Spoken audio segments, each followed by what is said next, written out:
Have you ever set your alarm for 500 a.m. with big plans only to hit snooze and wake up at 8 feeling guilty? Maybe you've read that successful people wake up early. Maybe you've tried it yourself once, twice, maybe 10 times, but you always go back to old habits.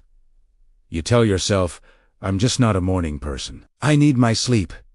But what if I told you that the first hour of your day holds the power to change your entire life? What if one man's story could prove that your destiny is decided before the sun rises? This is the story of a man who had nothing until 500 a.m. became his secret weapon. Stay with me until the end, because this might be the wake-up call you've been waiting for. In a small industrial town where factories hummed day and night, there lived a 32-year-old man named Thomas. Thomas worked as a night security guard at a textile warehouse. Every evening at 8 p.m., he arrived at the gate. Every morning at 6 a.m., exhausted, clear his throat, and drained, he went home to sleep. His salary was barely enough. He lived in a tiny one-room apartment with a broken fan, a mattress on the floor, and a single light bulb that flickered when the power was low. His clothes were old.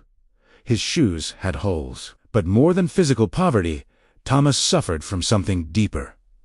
He felt trapped. Every morning, as he walked home past the sleeping town, he saw other people's lives through their windows. Families having breakfast together, children preparing for school, men in clean shirts heading to office jobs. And Thomas would think, will this be my life forever? Walking home while everyone else is waking up to their dreams. He had tried to change. He applied for better jobs, but with only a high school education, every door closed. He wanted to learn new skills, but after working all night, he was too tired to do anything except sleep. His mother, who lived in the countryside, would call him once a week.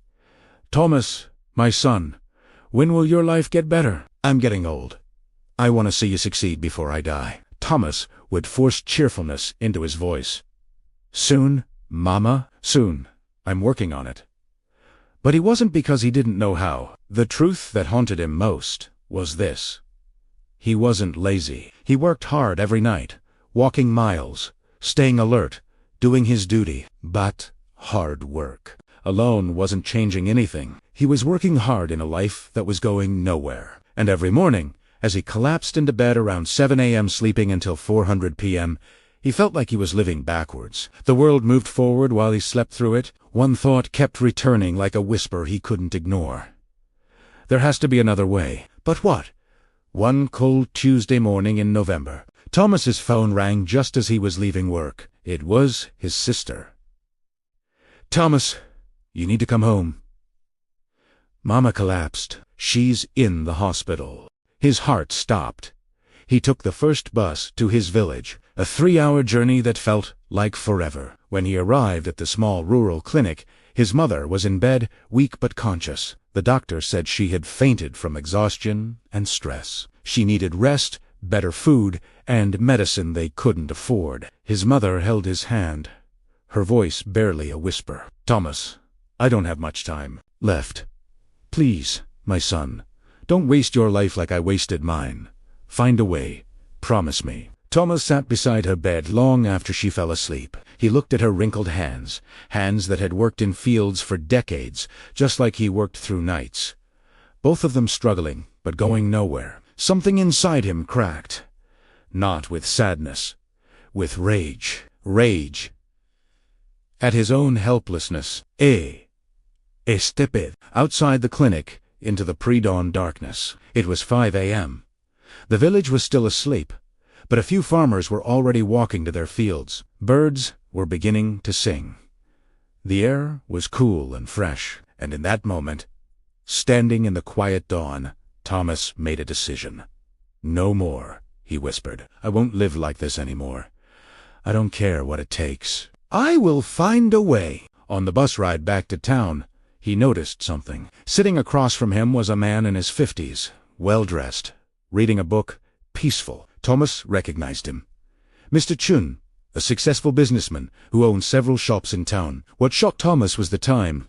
6 a.m., a successful man traveling on a regular bus. At dawn, Thomas gathered his courage. Excuse me, sir. Why are you on this early bus, Mr. Chun looked up and smiled. Because I wake at 4:30 every morning. I use this time to read, think, and plan my day before the world wakes up. But don't you need sleep? I sleep at 9 p.m., 7.5 hours. Enough. Mr. Chun studied Thomas's tired face. You work nights? Yes. Security guard. And when do you sleep? La siete altum. 2:400 p.m. usually. Mr. Chun nodded slowly. So, you're awake when the world sleeps and asleep. When the world works, no wonder you're stuck. He leaned forward. Young man, let me tell you a secret that changed my life 30 years ago. The hours between 5 a.m. and 7 a.m., those are magic hours. That's when you can build the life you want while everyone else is still dreaming. Thomas felt something stir, a dangerous thing called hope. But how? Work until 6 a.m. I need sleep. Then change your sleep. Sleep when you get home at 6:30. Wake up at 11:30. That's 5 hours, enough to survive. Then live your real life when the world is awake. And if you can shift today, work eventually. Wake at 5 a.m. always. That's the secret. Mr. Chun wrote his phone number on a card. If you're serious about changing your life, call me. I'll show you what to do with those morning hours. But only if you're serious, because it requires discipline most people don't have. The bus reached Thomas's stop. He looked at the card in his hand and made a promise to himself. I'll do it starting tomorrow. That evening, Thomas did something he had never done in his life. He called Mr. Chen the next day at 11 o'clock a.m. for the first time in years. Thomas was awake during daylight on a weekday. He met Mr. Chen at a small cafe. Mr. Chen looked at him with approval. You actually changed your sleep schedule. Good. Most people talk. You acted. Now I'll teach you what to do. With your mornings, he took out a notebook and drew a simple diagram. Thomas, imagine your life is a house. Right now, your house is dark, cold, and falling apart. Why? Because you never work on the foundation. You're too busy surviving. He drew a simple house. The hours from 5 to a.m., that's your foundation building time. While everyone else is asleep or just waking up, you're constructing the future. 2 hours every morning, that's 14 hours per week, 60 hours per month, 730 hours per year. He wrote the numbers clearly. That's the equivalent of 91 full work days just from waking up early. In 1 year, you get 3 extra months that everyone else wastes sleeping. Thomas's eyes widened.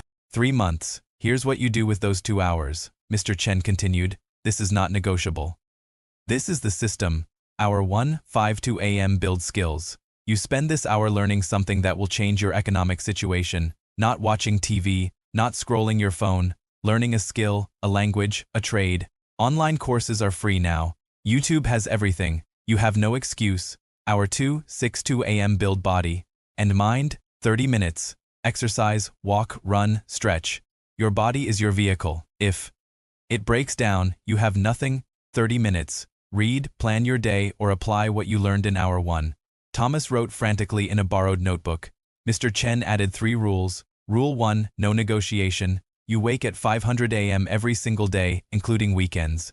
No, just today I'll skip. That's how you fail. Rule 2. Sleep by 9 o'clock p.m. You can't cheat sleep and succeed. Your body needs rest, but you control when you rest. Rule 3. The first week will be hell. Your body will hate you. Your mind will create excuses. Push through. After 21 days, it becomes normal.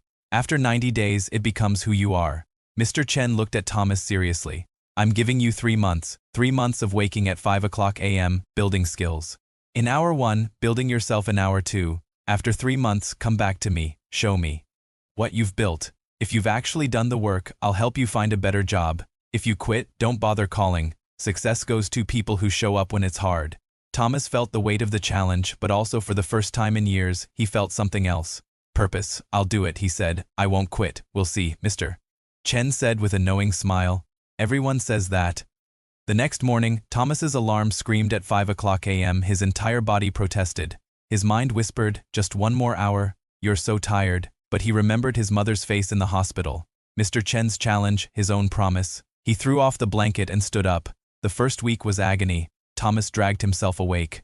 Each morning, his body aching from lack of sleep.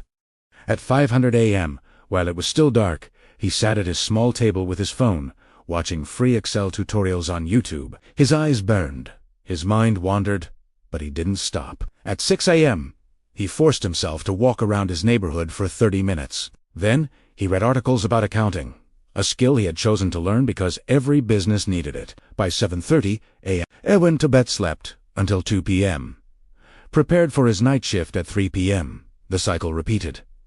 It was exhausting. It was lonely. Nobody understood why he was doing this. But something changed around day 20.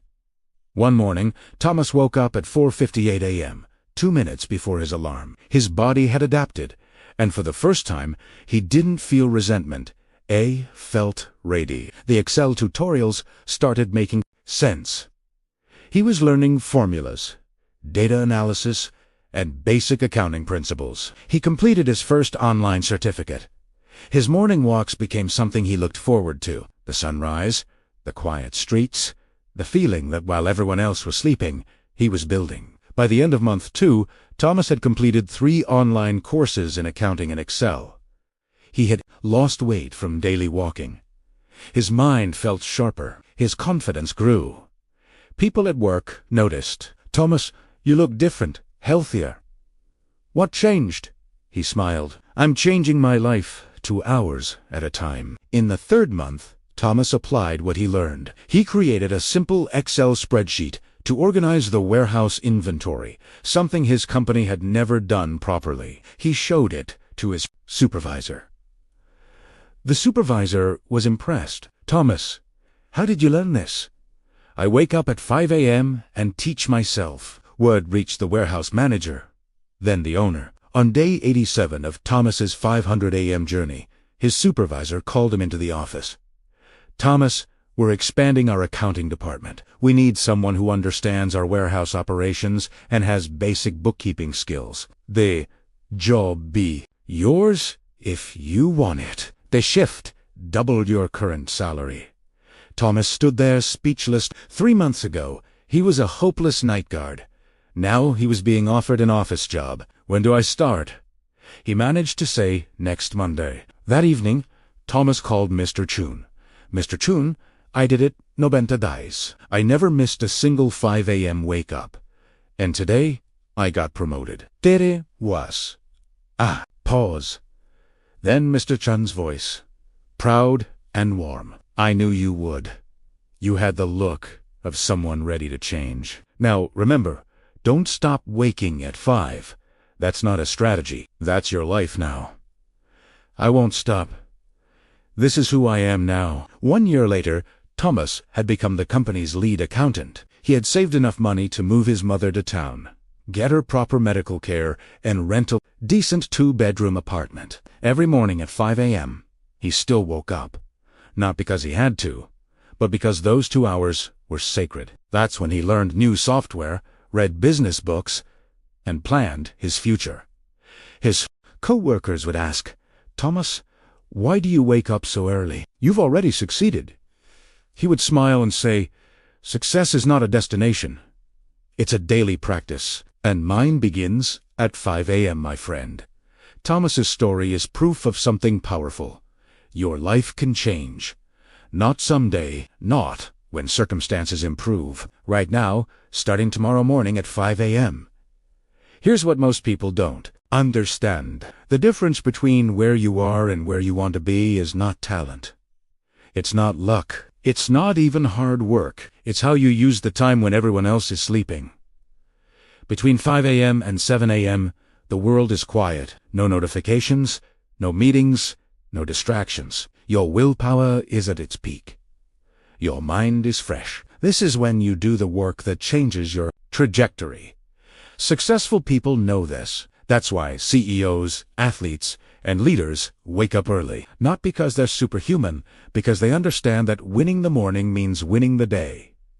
So, here's your challenge. The same challenge Mr. Chun gave Thomas. Step 1. Tonight, set your alarm for 5 a.m., not 5:15, not 5:30, exactly 5 a.m., and put your phone across the room so you have to stand up to turn it off. Step 2. Decide what you'll build in your first hour. A skill you need, a business idea, a certification course. Choose one thing, just one, and commit to your 9 p.m. bedtime. You can't wake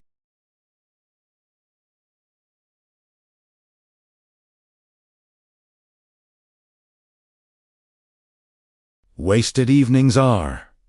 I promise you this, if you wake up at 5 a.m. every single day for 90 days and use those 2 hours intentionally, your life will not look the same. Maybe you won't become a millionaire. Maybe you won't get promoted immediately, but you will become someone different, stronger, more disciplined, more capable. And that person can achieve anything.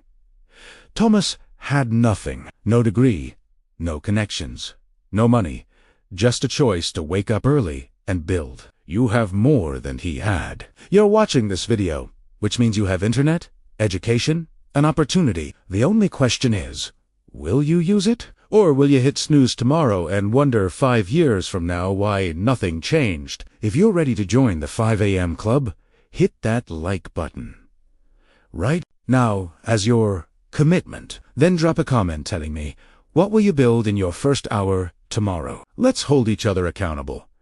I'll be checking the comments. Share this video with someone who says they want to change but never does. Maybe this is the push they need. And subscribe to this channel, because every week I bring you stories of people who transformed their lives and the exact strategies they used. Remember Thomas's words, success is not a destination. It's a daily practice. And that practice begins tomorrow at 5 a.m. Will you be awake? Your future self is waiting on the other side of that alarm clock. Don't make them wait another day.